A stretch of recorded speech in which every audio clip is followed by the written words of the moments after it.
September 23, 1939. Warsaw, Poland. 2:15 p.m. Władysław Szpilma sits at a Steinway grand piano in Polish Radio's Studio 1, playing Chopin's Nocturne in C-sharp minor. His fingers move across the keys with precision born from thousands of hours of practice. The microphone captures every note, broadcasting live across Poland. Outside, through the studio's windows, he can see smoke rising from buildings 3 blocks away. German artillery shells are falling on Warsaw. The city is dying. Szpilma keeps playing. Then the building shakes. Plaster dust falls from the ceiling onto the piano's black surface. The lights flicker. Another explosion, closer this time. The engineer in the control booth is frantically signaling to stop, to evacuate, to run. Szpilma's hands don't stop moving. He reaches the final measures of the Nocturne. Soft, delicate, impossibly beautiful in a world that's being torn apart by bombs. The last note hangs in the air. Then the power cuts. The broadcast dies. The microphone goes silent. Władysław Szpilma stands up from the piano, gathers his sheet music, and walks out of Polish radio for what he thinks is the last time. He has no idea that 6 years later he'll be sitting at another piano, playing for a German officer who holds his life in his hands. No idea that his music, the thing he loves most in the world, will be the only reason he survives. No idea that he'll live through hell itself and come out the other side still able to play. But first, he has to survive Warsaw. Władysław Szpilma was born December 5, 1911, in Sosnowiec, Poland, a city in the industrial heart of the country. Coal mines and steel factories, working-class families grinding through life, one paycheck at a time. But the Szpilma family wasn't working class. They were educated, cultured, Jewish intellectuals in a country where that combination was increasingly dangerous. His father, Samuel, was a linguist and teacher. His mother, Edwarda, played piano and recognized something in her young son's hands. By age 5, Władysław was studying classical piano. By 10, he was performing publicly. By 18, he'd been accepted to the Chopin Academy of Music in Warsaw, one of the most prestigious conservatories in Europe. Warsaw, in the 1920s and 30s, was a center of culture. Opera houses, concert halls, theaters, art galleries. The city had survived World War I and emerged vibrant, cosmopolitan, alive. Szpilma thrived there. He studied under Alexander Michałowski, a legendary pianist who had himself studied under someone who knew Chopin personally. There was a direct line from Chopin's hands to Michałowski's hands to Szpilma's hands. The music passed down like a sacred text. After graduation, Szpilma went to Berlin to study composition at the Academy of Arts, Berlin, 1931, the same city where the Nazi Party was gaining power, where Hitler was giving speeches about racial purity and the Jewish problem.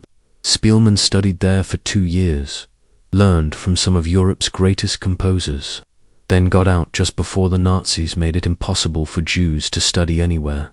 He returned to Warsaw in 1933, started working for Polish radio as a pianist and composer. Live broadcasts, recordings, performances in concert halls across Poland. By 1939, Władysław Szpilma was one of the most recognized musicians in the country. People knew his name. They knew his music. When he sat down at a piano and played live on Polish radio, thousands of people across Poland stopped what they were doing and listened. Then Germany invaded. September 1st, 1939. Hitler's forces crossed the border.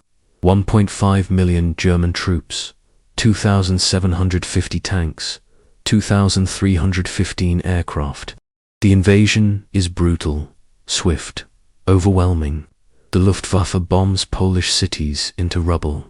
The Wehrmacht crushes the Polish army in weeks. By September 8th, German forces have surrounded Warsaw. The siege begins. Artillery shells rain down on the city day and night. Buildings collapse. Fires rage out of control. Civilians die in the streets, in their homes, in shelters that aren't strong enough to withstand the bombardment. Polish radio keeps broadcasting music, news, updates from the front, anything to maintain morale, to remind people that Poland still exists, still fights. And Władysław Szpilma keeps playing. Every day he walks through streets filled with rubble and bodies and the smell of smoke. Every day he sits at the Steinway in Studio 1 and plays Chopin, Rachmaninoff, Beethoven. The music goes out over the airwaves to a dying nation. September 23rd. The broadcast dies mid-performance. German shells have destroyed the radio station's power supply. Warsaw will surrender 5 days later. Poland will cease to exist as an independent nation. It will be divided between Germany and the Soviet Union, carved up like meat. And for Władysław Szpilma, the nightmare is just beginning. October 1939. The Germans take control of Warsaw. Immediately, they begin implementing policies designed to isolate, humiliate, and eventually destroy the Jewish population. Jews must wear white armbands with blue stars of David. Jews cannot use public transportation. Jews cannot own businesses. Jews cannot attend schools or universities. Jewish bank accounts are frozen. Jewish property is confiscated. The noose tightens day by day, week by week. November 1940. The Warsaw Ghetto is established. 400,000 Jews are forced into a 1.3 square mile section of the city, surrounded by brick walls, topped with barbed wire and broken glass. German guards patrol the perimeter. Anyone caught trying to leave is shot. Szpilma and his family, his parents, his brother and 2 sisters, are all forced into the ghetto. The apartment they're assigned is tiny, cramped, shared with other families. The conditions are designed to be unlivable. Food rations are set at starvation levels. 184 calories per person per day. People begin dying in the streets. Typhus spreads through the overcrowded apartments. Bodies pile up faster than they can be buried. But Szpilma finds work. The ghetto has cafes, small restaurants, places where people with money, Jews who still have some resources, can go for a few hours and pretend the world isn't ending. Szpilma plays piano in these cafes. Chopin, always Chopin. Polish music for Polish Jews, trapped in a Polish city occupied by Germans who want them all dead. The money he makes keeps his family fed, barely. His father is too old to work. His mother is sick. His siblings do what they can, but work in the ghetto is scarce and brutal. Szpilma's piano playing, the thing that made him famous before the war, now keeps his family alive 1 day at a time. July 1942, the deportations begin. German SS and Ukrainian auxiliary police surround blocks of the ghetto, force everyone out of their apartments, march them to the Umschlagplatz, the assembly point. There, they're loaded onto cattle cars, 100 people per car. Standing room only, no water, no food, no toilets. The trains leave for Treblinka, an extermination camp 50 miles northeast of Warsaw. The Jews being deported are told they're going to work camps, labor camps, places where they'll have jobs and food and housing. It's a lie. Treblinka is a death factory. The trains arrive, the doors open, and the people are herded directly into gas chambers disguised as showers. Within hours of arrival, they're dead. Their bodies are burned in massive pits. The entire process is industrial, efficient, designed to kill as many people as possible in the shortest amount of time. Over the next 2 months, 300,000 Jews are deported from the Warsaw Ghetto to Treblinka. The ghetto, once packed beyond capacity, becomes a ghost town. Buildings stand empty. Streets are silent except for the occasional patrol of German guards. August 16, 1942. Szpilma's family receives deportation orders. They're told to report to the Umschlagplatz the next morning. They can bring one bag each. That night, the family sits together in their apartment. They know what's coming. Everyone in the ghetto knows by now. The rumors have spread. Treblinka isn't a work camp, it's death.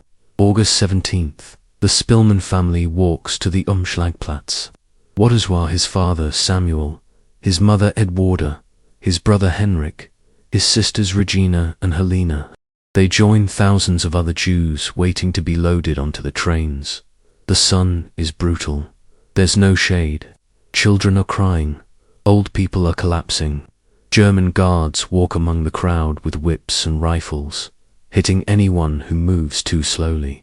Then something happens. A Jewish ghetto police officer, someone who works for the Germans in exchange for special privileges, recognizes Szpilman. He grabs Władysław by the arm, pulls him out of the crowd. "Not you," the officer says. "You're too valuable. You can work." Szpilman resists. "My family," he says. "I stay with my family." The officer hits him, shoves him toward the side exit, away from the trains. "Your family goes. You stay. Those are the rules." Szpilman watches his family board the cattle car. His father, supporting his mother who can barely walk. His brother, his sisters. They look back at him. His mother is crying. His father's face is blank, emptied of everything. The doors close. The train leaves. Władysław Szpilman stands at the Umschlagplatz, alive, alone, while his entire family is carried away to their deaths. He will never see them again. Every single member of his family will die in the gas chambers at Treblinka, within hours of arrival. For the rest of his life, Władysław Szpilman will carry the guilt of surviving when his family didn't, the guilt of being pulled from that line, the guilt of being too valuable while his parents, his siblings, weren't. But in August 1942, he doesn't have time for guilt. He has to survive. The ghetto is different after the deportations. Quieter, emptier, more dangerous. The Germans have reduced the population from 400,000 to 70,000. The remaining Jews are workers, people with skills the Germans need. Szpilman is assigned to a labor detail, carrying bricks, clearing rubble, constructing buildings for German use. It's brutal work. 12-hour days, minimal food, constant beatings from German supervisors who treat Jewish workers like animals. But Szpilman sees an opportunity. The work detail moves outside the ghetto walls, into the Aryan side of Warsaw. Polish citizens, non-Jews, still live relatively normal lives there. Shops are open, food is available, and most importantly, it's possible to disappear if you're careful. November 1942, Szpilman escapes from his work detail. During a moment when the guards are distracted, he slips away, walks calmly down a side street, doesn't run, doesn't draw attention. He's wearing civilian clothes, not the Star of David armband. He speaks fluent Polish with no accent. If he's careful, he can pass as a non-Jew. The Germans call this passing on the Aryan side. It's incredibly dangerous. If he's caught, he'll be shot immediately. If someone recognizes him, if a neighbor remembers him from before the war, if someone notices something off about him, they might report him for a reward. The Germans pay Poles for turning in hidden Jews, but Szpilman has one advantage. Before the war, he had friends, colleagues from Polish radio, fellow musicians, Polish intellectuals who respected his talent and didn't care that he was Jewish. Some of these people are still alive. Some of them are willing to help. He makes contact with a woman named Wanda, a Polish singer he worked with before the war. She agrees to hide him, gives him a room in her apartment, brings him food. Szpilman stays there for weeks, barely leaving the room, barely making a sound. He knows that if Wanda's neighbors suspect she's hiding a Jew, they'll all be killed. From apartment to apartment, friend to friend, Szpilman moves through Warsaw. Each person who helps him is risking their life. The punishment for hiding Jews is death, not just for the person hiding them, but for their entire family. The Germans don't hesitate. They find a Jew hiding in your house. They shoot everyone and burn the building down. But these Poles help him anyway. Some because they knew him before the war. Some because they think it's the right thing to do. Some because they're being paid by a Polish underground resistance organization that's dedicated to helping Jews survive. April 1943. The Warsaw Ghetto Uprising begins. The remaining 70,000 Jews in the ghetto, realizing they're all going to be killed eventually, decide to fight. They have a handful of pistols, some rifles, homemade grenades, and nothing to lose. For almost a month, they fight the German army. SS troops, tanks, artillery, all deployed against poorly armed civilians hiding in burned-out buildings. The Germans systematically burn the ghetto to the ground, building by building, block by block. By May 16th, the uprising is crushed. The ghetto is destroyed. Any Jews who survived are sent to death camps. From his hiding place on the Aryan side, Szpilman can see the smoke rising from the ghetto. He can hear the explosions, the gunfire. He knows people are dying. People he knew, people he worked with in the cafes, people he saw every day. And he's alive, hidden, safe for the moment. The guilt is crushing. The months pass. 1943 becomes 1944. Szpilman moves from apartment to apartment. Sometimes he stays in empty buildings, ruins left from the earlier German bombing. He's constantly hungry. His helpers bring food when they can, but it's never enough. He's losing weight, getting weaker. Disease is a constant threat. In hiding, he can't see a doctor. A simple infection could kill him. He has to stay silent during the day when neighbors might hear.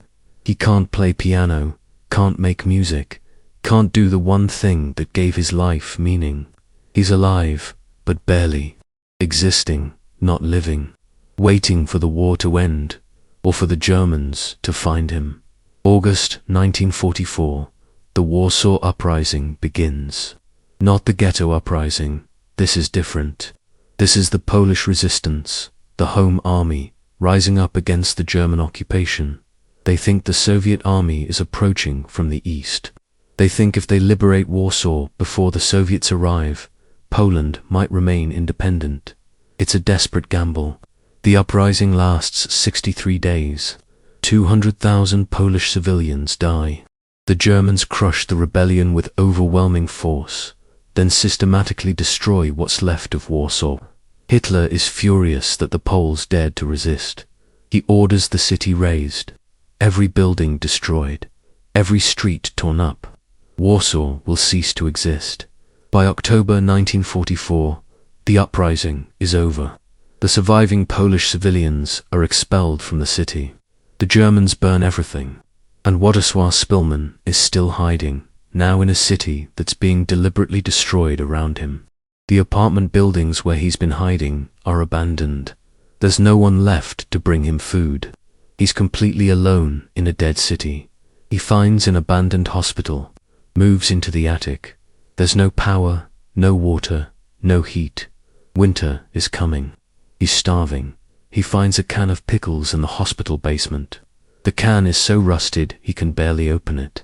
When he finally gets it open, the smell is horrible, rotten.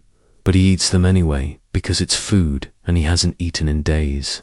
He gets sick, violently sick, spends hours vomiting and shivering in the attic.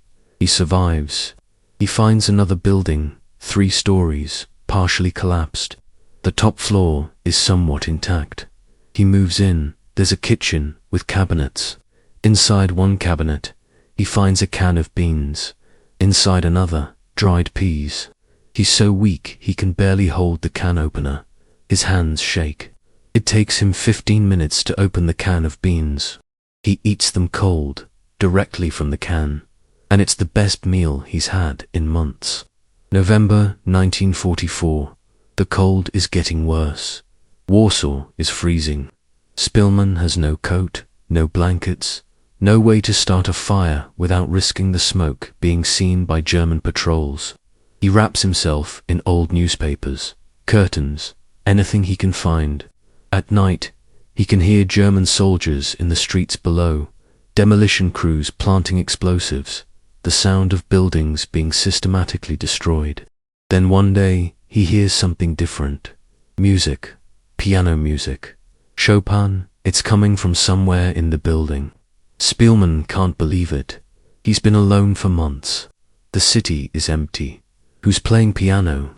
He creeps down the stairs, following the sound. It leads to an apartment on the second floor. The door is open. Inside, there's a piano. A German Wehrmacht officer is sitting at it, playing. Szpilman freezes. This is it. This is how he dies. A German officer, here, in the building where he's hiding. The officer will see him, shoot him, and that'll be the end. But Szpilman can't move. He's starving, exhausted, and he's hearing Chopin played beautifully for the first time in years. It's like water in the desert. The officer finishes playing, looks up, sees Szpilman standing in the doorway. For a long moment, neither man moves. Then the officer speaks. Who are you? German accent. Szpilman responds in German. I'm Polish. I'm hiding. The officer looks at him carefully, sees how thin he is, how filthy, how desperate. You're a Jew, the officer says. It's not a question. Szpilman doesn't answer. The officer stands up. Szpilman is certain he's about to draw his pistol and shoot. Instead, the officer asks, what do you do? Szpilman, confused, exhausted, tells the truth. I'm a pianist. The officer points at the piano. Play something. Władysław Szpilman walks to the piano. His hands are shaking. He's weak, malnourished, terrified. He sits down at the bench. The officer stands behind him, watching. Szpilman looks at the keys. He hasn't played in over 2 years. His fingers have forgotten the muscle memory. His mind is fuzzy from hunger. But he puts his hands on the keys and starts playing Chopin Ballade in G minor. One of the most technically difficult pieces in the classical repertoire. The notes come out rough at first. His fingers stumble. But then the muscle memory kicks in. Thousands of hours of practice. Years of performance. It's all still there, buried under the fear and hunger. The music flows. The apartment fills with sound. Chopin, a Polish composer, played by a Polish Jew for a German officer in the ruins of Warsaw. Szpilman plays for 3, maybe 4 minutes. When he finishes, the apartment is silent. He's certain the officer is about to shoot him. Playing piano doesn't change what he is. He's still a Jew in hiding. Still someone who should have been dead years ago. The officer speaks. Stay here. I'll bring you food. His name is Wilhelm Hosenfeld, a Wehrmacht captain assigned to a German labor detail in Warsaw. Unlike most German officers in occupied Poland, Hosenfeld is deeply opposed to Nazi ideology. He's seen what the Germans have done. The mass killings, the death camps, the systematic destruction of entire populations. He keeps a diary, writing his thoughts, documenting the atrocities. In his entries, he expresses shame, guilt, horror at what his country has become. He helps when he can, secretly, quietly, knowing that if he's caught, he'll be executed for treason. Hosenfeld brings Szpilman food, bread, canned goods, a blanket. He comes back every few days, always cautious, always checking to make sure no one sees him. He asks Szpilman about his life before the war, about his music, about Warsaw. The 2 men, a Polish Jew and a German officer, talk in quiet voices in the ruins of a destroyed city while the war grinds toward its end. December 1944, January 1945. The Soviet army is advancing from the east. The Germans are retreating. Hosenfeld knows the end is near. He tells Szpilman to stay hidden, stay quiet. The Russians will be here soon, he says. Just survive a little longer. January 17th, 1945. The Germans abandon Warsaw. The Soviet army enters the city. Szpilman emerges from hiding. He's skeletal, filthy, barely able to walk, but he's alive. The war in Warsaw is over. Władysław Szpilma walks through the destroyed city. Every building is rubble. Every street is torn up. The city he knew, the city where he played piano on the radio, the city where he performed in concert halls, it's gone, completely erased. Approximately 85% of Warsaw has been systematically destroyed by the Germans. 700,000 people, out of a pre-war population of 1.3 million, are dead. But Polish radio is rebuilding. They find Szpilma, the famous pianist, the man who was playing Chopin when the bombs fell in 1939. He's alive. They bring him back to Studio One, the same studio, the same Steinway piano, somehow still intact. November 1945, Władysław Szpilma sits at the piano and plays Chopin Nocturne in C-sharp minor, the same piece he was playing when the German invasion cut the power in 1939. The broadcast goes out across Poland. People who remember him from before the war weep when they hear his name announced. Szpilma keeps playing for Polish radio for the next 50 years, becomes one of the most beloved musicians in Poland, composes over 500 songs, plays thousands of concerts, trains new generations of pianists. He never stops working, never stops playing, but he doesn't talk about the war. Not publicly, not in interviews. The memories are too painful. His entire family is gone. His mother, his father, his brother, his sisters, all murdered. He survived, and they didn't, and the guilt never fades. 1946, Szpilman writes a book. Death of a City, a memoir of his time in the Warsaw ghetto and hiding on the Aryan side. The book is published in Poland. It's successful, critically acclaimed, but Szpilma refuses to promote it. He gives almost no interviews. He wants to move on, to focus on music, to rebuild his life. The book goes out of print. For decades, it's forgotten. Wilhelm Hosenfeld is not so lucky.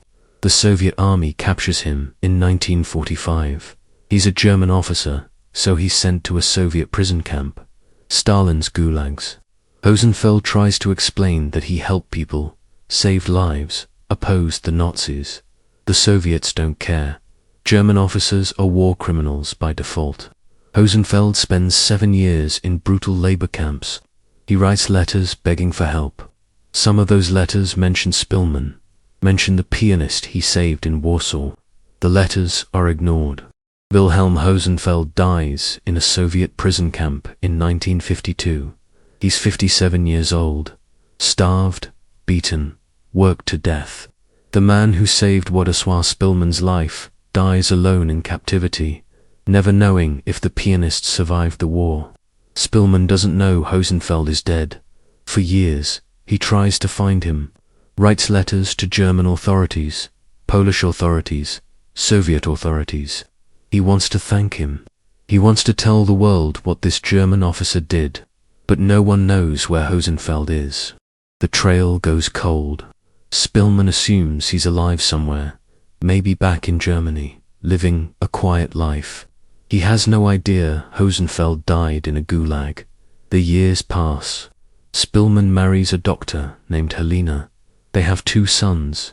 He becomes a professor, mentors young pianists, records, albums. His music is played on radio stations across Poland. He's a national treasure, but he still doesn't talk about the war. 1998. A German filmmaker named Willy Hosenfeld, Wilhelm's son, finds Szpilman's out-of-print memoir in a library. He reads it.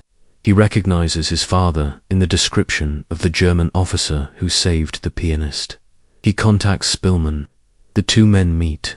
Szpilma, now 86 years old, learns that Wilhelm Hosenfeld died in a Soviet prison. The news devastates him. For 50 years, he's wanted to thank the man who saved his life. Now he knows he'll never have that chance.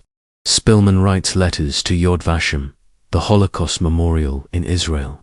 He asks them to recognize Wilhelm Hosenfeld as righteous among the nations, an honor given to non-Jews who risked their lives to save Jews during the Holocaust.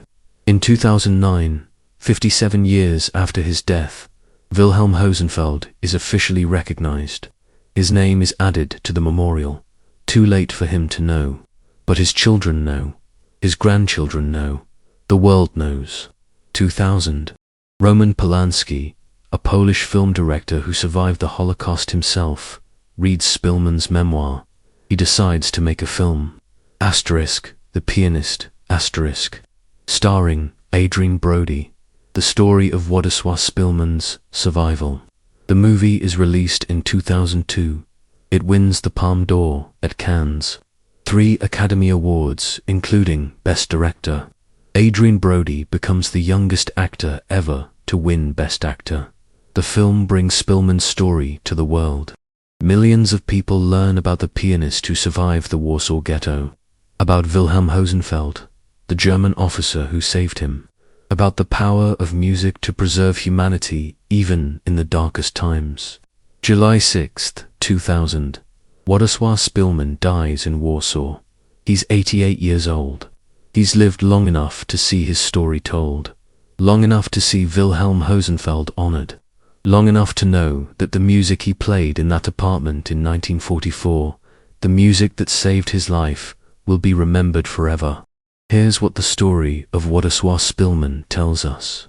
Survival isn't always about strength or weapons or fighting back.